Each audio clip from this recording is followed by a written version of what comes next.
Hey everyone, it's 3CB Performance from Silver Screen and Roll. Today, we're going into a biomechanical deficit I picked up that results in LeBron missing free throws. So this free throw is against the Spurs on the 7th, and this free throw here against the Grizzlies on the following day. And there's a big difference between the two. So let's go through this in slow motion. On this free throw against the Spurs, I really want you to look at the lack of energy transfer between his lower body and his upper body. As he comes up, there's a disconnect which results in that ball being very short. Now, the next night here, he's made an adjustment and there's a much better connection and energy transfer.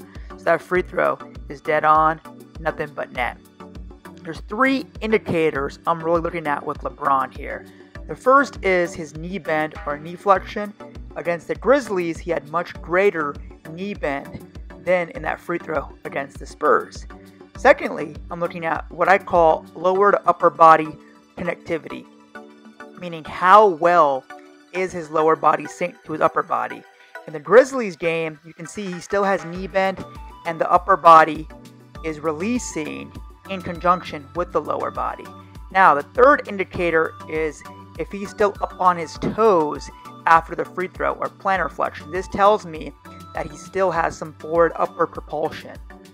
Now, a great example of a good free throw is KCP. Check out his free throw here. You can see how smooth it really is and everything's working in conjunction with one another. Now, let's go back to the indicators. Firstly, look at that knee bend. It's excellent. Secondly, look at how well he syncs the lower to upper body. He's a knee bend here. He's coming up. The ball's coming up at the same time. Those legs are still flexed, but there's a great transfer from lower to upper body. And then lastly, he goes into his highest amount of plantar flexion, or his heels being up as he's releasing the ball.